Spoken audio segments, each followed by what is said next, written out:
बच्चन की मधुशाला।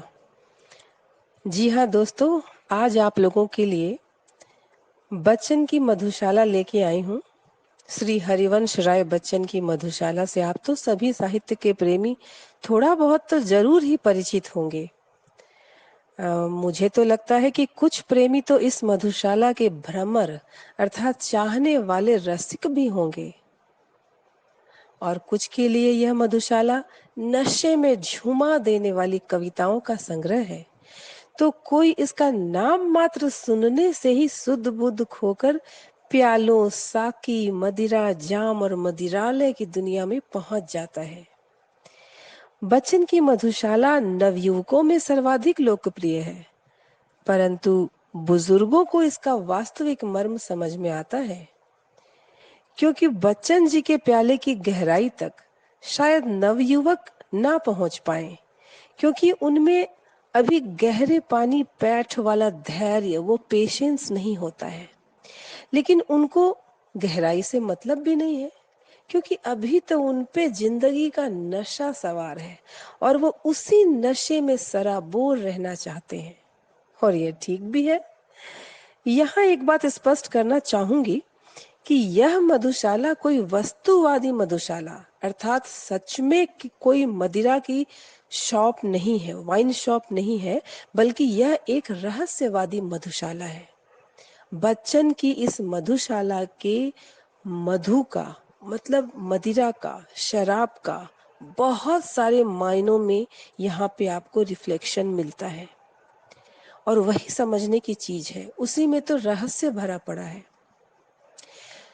बच्चन जी ने इस कृति के माध्यम से पाठकों और श्रोताओं को ऐसी मदिरा दी है जिसे पीकर भविष्य के भय भाग जाते हैं और भूतकाल के पास्ट के दारुण दुख दूर हो जाते हैं। जिस मदिरा को पीकर मान अपमानों का ध्यान ही नहीं रहता और गौरव का गर्व भी लुप्त हो जाता है। ये ऐसी मदिरा है जिसे चखकर मानव श्रम, संकट, संताप सब कुछ भूल जाता है। वैसे भी जीवन रूपी यह जो मदिरा हमें मिली है ईश्वर से, ये हमें विवश होकर पीनी पड़ती है। उफ, कितनी कड़वी है ये मदिरा, और पता नहीं कितनों के हृदय को जलाते रहती है, जिंदगियों को जलाते रहती है। इसलिए हर दग्ध, हर जले हुए हृदय को इस मधुशाला की मधुर और शीतल मदिरा की आवश्यकता है। बच्चन जी कहते हैं, उन्हीं के शब्दों में मैं आपको बता दूं, ले इसका पान कर और इस मद के उन्माद में अपने को, अपने दुख को, अपने दुखद समय को और अपने समय के कठिन चक्र को भूल जा। ले इसे पी और इस मधु से अपना जीवन नवोल्लास, नूतन स्फूर्ति और नवल उमंगों से भर ले। यह मेरे हृदय की मदिरा है। मत समझ कि तू अकेला ही जल रहा है, मैं भी शीतल मधु की ही खोज में आया था, और अब यह मेरे हृदय की हाला तेरे हृदय की ज्वाला को शांत करेगी। जो कल मधु का प्यासा था, वह आज प्यास बुझाने वाला मधु हो गया है। इसलिए अनंत काल तक तू पीता जा, न मैं पिलाने से थकूं और ना तू पीने से। बच्चन जी का यहाँ अर्थ है कि ना वो कविता लिख लिख के थकेंगे और ना ही वो सुंदर कविता हम पाठक, हम श्रोता सुन सुन के थकेंगे। तो बच्चन जी की इस मधुशाला में 135 रुबाइयां हैं, या यो कहें कि 135 प्याले हैं बच्चन जी की इस मधुशाला में, और इन्हें एक ही बार में पढ़ देना या एक ही बार में इन प्यालों को पी जाना इस महानतम कृति के साथ बहुत नाइंसाफी होगी। इसलिए मैंने इन रुबाइयों को इनके भावों के अनुसार कुछ खंडों में अलग अलग बांट दिया है, और इनको समय अनुसार मैं आपके सामने पेश करती रहूंगी। तो आइए सबसे पहले इस रचना में बार बार आने वाले कुछ शब्दों का अर्थ जान लेते हैं। तो क्या होगा कि इस मधुशाला का बहुत अच्छे से लुत्फ उठाया जा सकेगा। यहाँ देखेंगे हम लोग कि हाला हाला सबसे ज्यादा प्रयुक्त हुआ है, जिसका अर्थ है मदिरा, शराब। साथ ही मधु और मदिरा ये शब्द भी बार बार आए हैं, जिनका अर्थ भी शराब ही है। और एक शब्द आता है साकी। साकी का मतलब है शराब परोसने वाली युवती। तो आज हम लोग ऐसा करते हैं कि मधुशाला की इस 135 रुबाइयों में से कुछ रुबाइयों की झलकी मैं आपको दे देती हूँ, ताकि आपको समझ में आ जाए कि बच्चन जी ने क्या कहना चाहा है अपनी इस मधुशाला में। तो शुरू करते हैं। मृदु भावों के अंगूरों की आज बना लाया हाला, प्रियतम अपने ही हाथों से आज पिलाऊंगा प्याला। पहले भोग लगा लूं तुझको, फिर प्रसाद जग पाएगा, सबसे पहले तेरा स्वागत करती मेरी मधुशाला।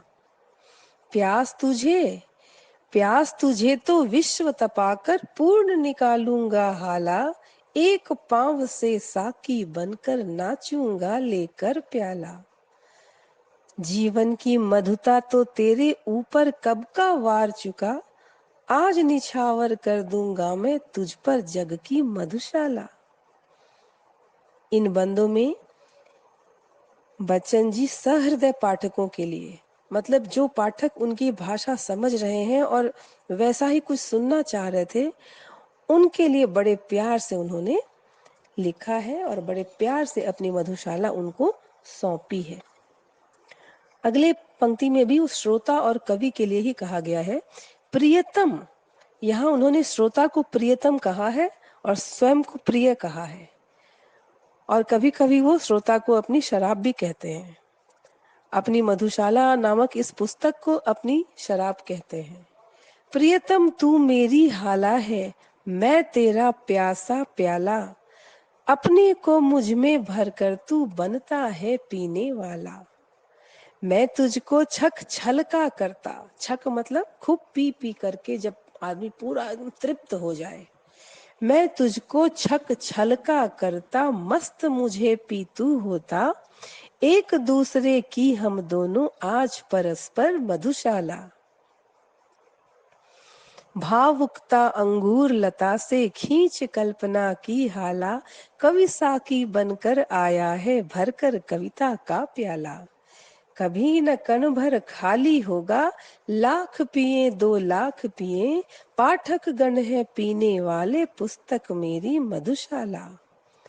मधुर भावनाओं की सुमधुर नित्य बनाता हूँ हाला, भरता हूँ इस मधु से अपने अंतर का प्यासा प्याला।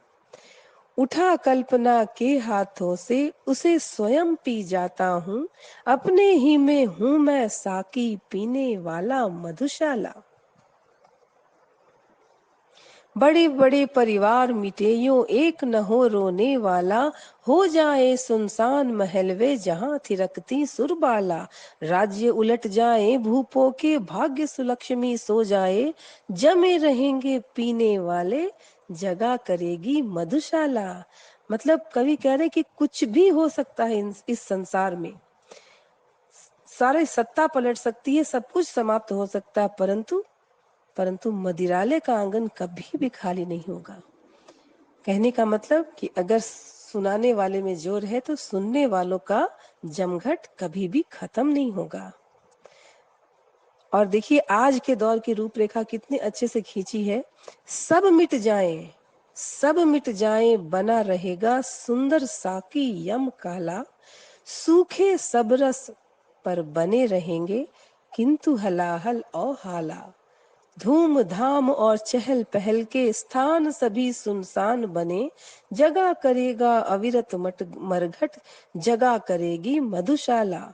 बुरा सदा कहलाया जग में बांका मद चंचल प्याला, छैल छबीला रसिया साकी अलबेला पीने वाला। पटे कहाँ से मधुशाला और जग की जोड़ी ठीक नहीं। कवि कह रहे हैं कि मधुशाला मतलब वाइन शॉप, मतलब मदिरालय, और जग, संसार की जोड़ी ठीक नहीं है और इसीलिए इन लोगों में पटती नहीं है। अक्सर लोग कहते हैं ना कि सबसे बुरी जगह है मदिरालय। तो पटे कहाँ से मधुशाला और जग की जोड़ी ठीक नहीं, जग जर्जर प्रतिदिन प्रतिक्षण, मतलब बूढ़ा, जर्जर मतलब बूढ़ा।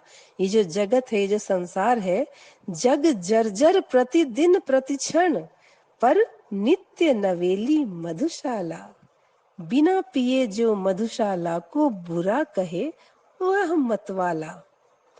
पी लेने पर तो उसके मुंह पर पड़ जाएगा ताला।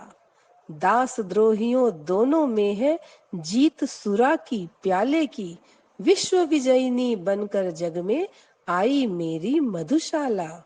बिल्कुल सही बात है, क्योंकि आज इस मधुशाला को लिखे हुए आई थिंक 90 इयर्स हो गए हैं, क्योंकि ये 1933 और 34 के टाइम पे लिखी गई कविता है और आज भी ये उतनी ही दिलों पे राज करती है, उतने ही अंदाज से मचलती है लोगों की जुबान पर जितनी उस समय होती थी।